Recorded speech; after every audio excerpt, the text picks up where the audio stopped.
Hello everyone, my name is Anshu Jha. Welcome to Dora Bhai tutors. आज हम लोग एंजाइम इनहिबिशन के बारे में पढ़ेंगे। इससे पहले हमने एंजाइम काइनेटिक्स खत्म किया था और उससे पहले हम लोग एंजाइम बेसिक्स को पढ़ चुके हैं, जिसमें कि हम लोग basics of enzyme, properties of enzyme, ये सब हमने डिस्कस कर लिया है। तो सबसे पहले हम लोग लाइन वीवर बर्ग प्लॉट के बारे में पढ़ लेते हैं एंजाइम इनहिबिशन से पहले। तो हमने ये पढ़ा था कि ये हमारा मिकेलिस मेंटन इक्वेशन होता है, ठीक है। अब ये लाइन वीवर बर्ग प्लॉट जो है ना, ये कुछ नहीं, बस इसका रेसिप्रोकल है कि अगर आप वी नॉट को रेसिप्रोकेट कर दोगे तो ये 1/v हो जाएगा, और इसको अगर आप ऐसे लिखोगे तो ये K M plus S divided by V max into S हो जाएगा। हम इसको ऐसे भी लिख सकते हैं कि के एम बाय वी मैक्स हमने लिख दिया और प्लस हमने 1/x लिख दिया। अब बचा क्या हमारा, ये प्लस s बचा, तो इसको भी हम लोग ऐसे लिखेंगे plus s upon V max divided into s। ठीक है, अब ये s और s कैंसिल हो जाएगा, तो हमारे पास जो लाइन वीवर बर्ग प्लॉट है वो ये निकलेगा, 1/v is equals to K M by V max multiplied by 1/s की कॉन्सेंट्रेशन, ये क्या है हमारी सबस्ट्रेट की कॉन्सेंट्रेशन, प्लस v मैक्स। ठीक है, अब ये हमारा बेसिक्स होता है ग्राफ के लिए कि y is equals to m x plus c. जो y है ये हमारा y एक्सिस के लिए है, x हमारा x एक्सिस के लिए है, और m हमारा स्लोप को बताता है, और c हमारा y इंटरसेप्ट है। y इंटरसेप्ट मतलब y के ऊपर जो ये लाइन बनेगी ना, यहाँ पे ये टच होएगा ग्राफ, इसको हम y इंटरसेप्ट बोलते हैं। वही जहाँ पे x पे होता है उसको हम x इंटरसेप्ट बोलते हैं। x इंटरसेप्ट क्या है हमारा, माइनस c बाय m है, और यहाँ पे c क्या है हमारा, 1/v मैक्स है, और m क्या है हमारा, यहाँ पे km/v मैक्स है, मतलब हमारा स्लोप km/v मैक्स है। तो इसको हम माइनस c/m जब करते हैं तो हमारा x इंटरसेप्ट आता है -1/km, और इसको हम ग्राफिकली ऐसे रिप्रेजेंट करते हैं। ठीक है, हमने मिकेलिस मेंटन इक्वेशन में किया था, तब क्या किया था, यहाँ पे हमने v किया था, यहाँ पे हमने s किया था, और हमारा ग्राफ कुछ ऐसा बना था। ठीक है, ये हमारा km था, ये हमारा v मैक्स बाय हाफ था, और ये हमारा v मैक्स था। ठीक है, लाइन वीवर बर्ग प्लॉट आप देखोगे तो यहाँ पे रेसिप्रोकेट कर दिया हमने, तो इसलिए y इंटरसेप्ट हमारा 1/v हो गया।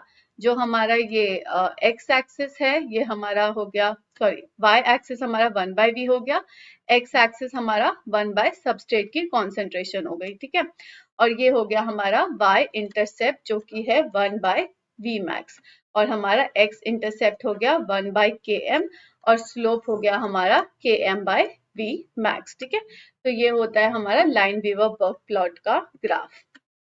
अब हम लोग स्टार्ट करते हैं एंजाइम इनहिबिशन के बारे में। जो एंजाइम इनहिबिशन है उसमें सबसे पहले हम लोग बात करते हैं इरिवर्सिबल इनहिबिशन के बारे में। जो इरिवर्सिबल इनहिबिटर है ये क्या है, ये कोवेलेंटली या नॉन कोवेलेंटली बाइंड कर जाता है एंजाइम के साथ, और जब ये एंजाइम के साथ बाइंड कर जाता है तो उसके बाद हमें पता है कि जब एंजाइम और सबस्ट्रेट कॉम्प्लेक्स बनता था, ठीक है, फिर ये बनाता था हमारा एंजाइम और प्रोडक्ट। तो ये एंजाइम जो है वैसे का वैसा ही हमको मिल जाता था, और ये बायोलॉजिकली एक्टिव फॉर्म में होता था, और ये बाद में फिर दूसरे रिएक्शंस के लिए काम आ सकता था। ठीक है, लेकिन यहाँ पे जब आप देखोगे ना, तो यहाँ क्या होता है कि एंजाइम जो है वो बाइंड करता है इससे, और उसके बाद उसको इनएक्टिव कर देता है। Inhibitor dissociates slowly from the enzyme, and enzyme's catalytic activity is permanently inhibited। ठीक है, तो इनहिबिटर बाइंड करेगा एंजाइम के साथ और फिर एंजाइम की एक्टिविटी को परमानेंटली इनहिबिट कर देगा, उससे धीरे धीरे डिसोसिएट होएगा। यहाँ पे तो जल्दी से हमारा प्रोडक्ट बना था और एंजाइम हमारा डिसोसिएट हो गया था, बट यहाँ पे जो ये इनहिबिटर है ये धीरे धीरे करके उससे टूटेगा, और उसके बाद एंजाइम को क्या कर देगा, ब्लॉक कर देगा। यहाँ पे हम एग्जाम्पल ले सकते हैं पेनिसिलिन का, जो कि क्या करता है, बैक्टीरियल सेल वॉल को बनने नहीं देता। जो कि हमारा ग्लाइकोपेप्टाइड ट्रांसपेप्टाइडेस है, ये हमारा काम करता है सेल वॉल के फॉर्मेशन में, अमीनो एसिड्स जोड़ता है और जितने हमारे कंपाउंड चाहिए होता है उसको हमें जोड़ के बैक्टीरियल का सेल वॉल बनाता है। पेनिसिलिन क्या करता है, इस एंजाइम से जुड़ता है और इसको कंप्लीटली ब्लॉक कर देता है और बैक्टीरियल सेल वॉल बनने ही नहीं देता। तो ये हमारा इरिवर्सिबल इनहिबिशन है, क्योंकि नाम से पता चलता है कि रिवर्स नहीं किया जा सकता, मतलब कि ये एंजाइम को पूरी तरीके से खत्म कर देता है। नेक्स्ट हो गया हमारा रिवर्सिबल इनहिबिशन। ये क्या करता है, ये बाइंड करता है non covalently to the enzyme and dissociates rapidly from the enzyme. हमने इरिवर्सिबल में क्या पढ़ा था कि वो बहुत स्लोली डिसोसिएट होता है और परमानेंटली ब्लॉक कर देता है एंजाइम को, बट यहाँ पे क्या होता है, वो स्लोली डिसोसिएट होता है। ठीक है, तो जब ये एंजाइम और इनहिबिटर बाइंड होते हैं ना, तो ये यहाँ पे जल्दी से हट जाएगा एंजाइम इनहिबिटर, और एंजाइम जो है हमारा वैसे का वैसा ही रहेगा। ठीक है, अब ये रिवर्सिबल इनहिबिशन में क्या हो रहा है, the effect of a reversible inhibitor is reversed after dissociation of inhibitor from the enzyme. अब ये एंजाइम जो है एक्टिव है और ये फर्दर रिएक्शन कर सकता है। ठीक है, अभी रिवर्सिबल इनहिबिशन में सबसे पहला इनहिबिशन जो हम पढ़ेंगे वो पढ़ेंगे हम लोग कॉम्पिटिटिव इनहिबिशन। ये कॉम्पिटिटिव इनहिबिशन क्या होता है, इसमें जो इनहिबिटर है this is a structural analog of substrate.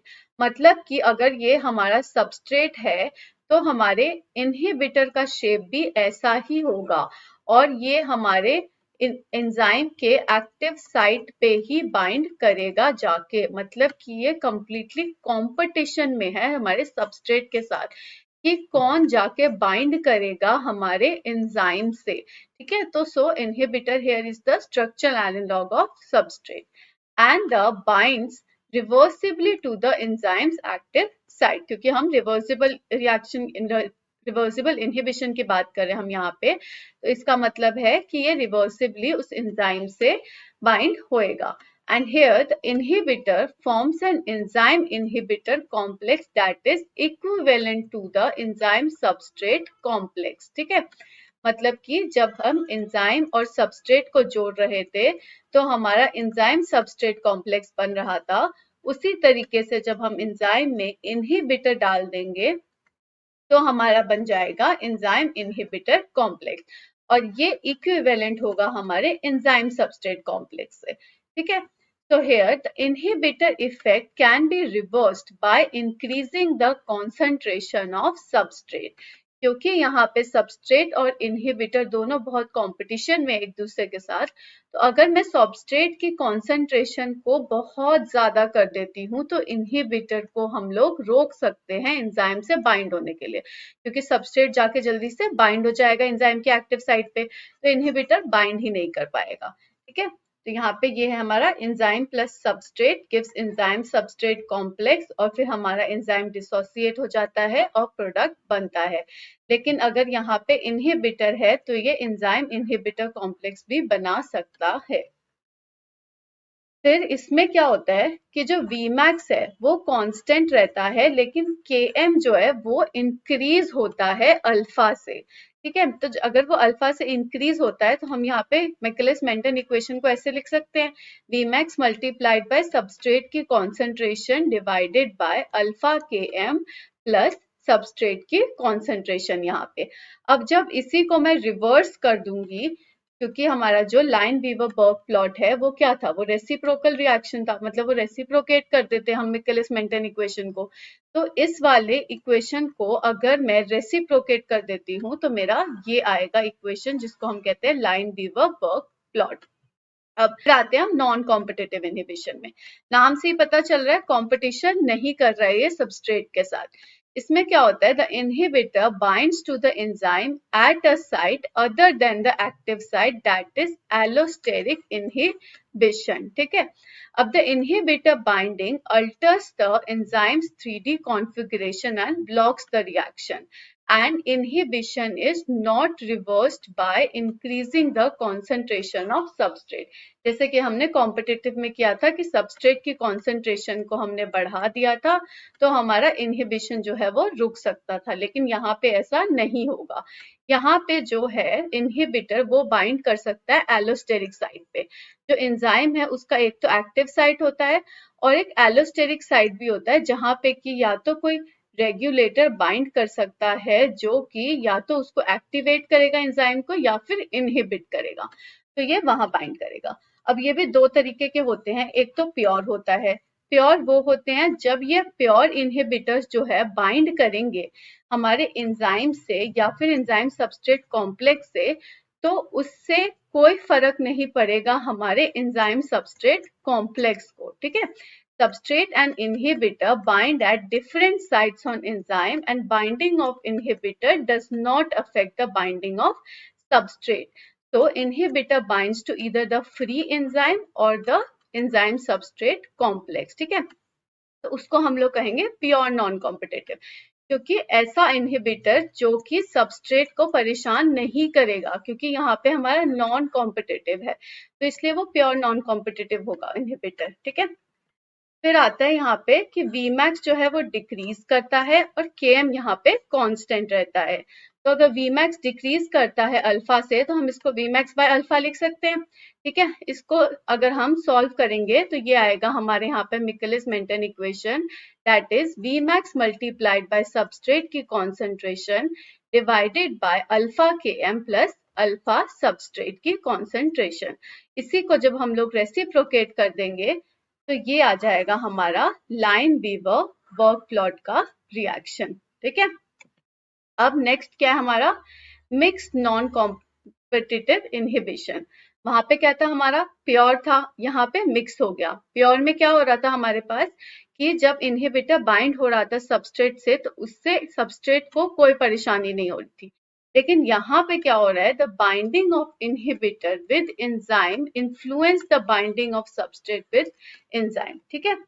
अब जैसे यहाँ पे देखो आप, ये हमारा Ki है और ये Ki डैश है, मतलब कि यहाँ पे जो ये इनहिबिटर है, अगर वो एंजाइम सबस्ट्रेट कॉम्प्लेक्स से बाइंड करता है या फिर वो फ्री एंजाइम से बाइंड करता है, उसका रेट जो है वो इक्वल होना चाहिए, Ki is equals to Ki dash. But यहाँ पे ऐसा नहीं होता है, और यहाँ पे हमारा Km इंक्रीज होएगा और Vmax जो है वो डिक्रीज होएगा। जबकि हमने प्योर में क्या देखा था कि Vmax डिक्रीज हो रहा था और Km क्या था, कांस्टेंट था।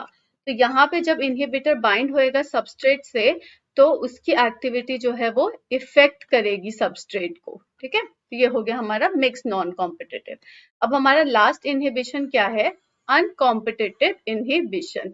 इसका मतलब है कि जो इनहिबिटर है वो बाइंड करता है एक ऐसी साइट पे जो कि अलग है सबस्ट्रेट से, जो कि हो गया हमारा यहाँ पे एंजाइम सबस्ट्रेट कॉम्प्लेक्स। अब आप बोलोगे कि ऐसा तो नॉन कॉम्पिटिटिव में भी हो रहा था, बट नॉन कॉम्पिटिटिव में वो और वाला सीन था कि या तो वो फ्री एंजाइम से बाइंड कर जाएगा या तो एंजाइम सबस्ट्रेट कॉम्प्लेक्स से बाइंड कर जाएगा। लेकिन हमारे अनकॉम्पिटिटिव में ऐसा नहीं होता, अनकॉम्पिटिटिव में सिर्फ और सिर्फ एंजाइम सबस्ट्रेट कॉम्प्लेक्स से ही बाइंड करता है, और यहाँ पे हमारा Vmax और Km दोनों ही डिक्रीज होता है। तो हम Vmax बाय अल्फा लिख सकते हैं इसको, और यहाँ पे हम इसको Km बाय अल्फा लिख सकते हैं। जब हम इसको सॉल्व करेंगे तो ये आ जाएगा हमारा मिकेलिस मेंटन इक्वेशन, और जब हम इसको रेसिप्रोकेट कर देंगे तो ये होगा हमारा लाइन वीवर बर्ग प्लॉट का रिएक्शन, ठीक है। तो हो गए हमारे ये सारे इनहिबिशन, एंजाइम इनहिबिशन, जिसमें अनकॉम्पिटिटिव में वो एंजाइम सबस्ट्रेट कॉम्प्लेक्स से बाइंड करता है हमारा इनहिबिटर, मिक्स नॉन कॉम्पिटिटिव में इफेक्ट करता है सबस्ट्रेट के, और प्योर नॉन कॉम्पिटिटिव में नहीं करता। और ये बाइंड किससे करते हैं, या तो फ्री एंजाइम से या फिर एंजाइम सबस्ट्रेट कॉम्प्लेक्स से। और हमारा कॉम्पिटिटिव में वो सबस्ट्रेट का सबस्ट्रेट स्ट्रक्चरल एनालॉग था, ठीक है। तो that's it for today's lecture, thank you. अरे एक मिनट, देख लिए, पसंद आया वीडियो?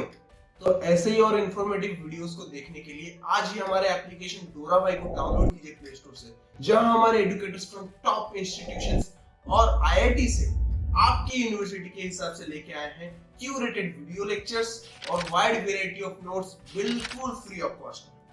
तो देरी किस बात की, आज ही हमारे और आपके डोराबाई को डाउनलोड कीजिए प्ले स्टोर से और एग्जाम में फोड़ दीजिए।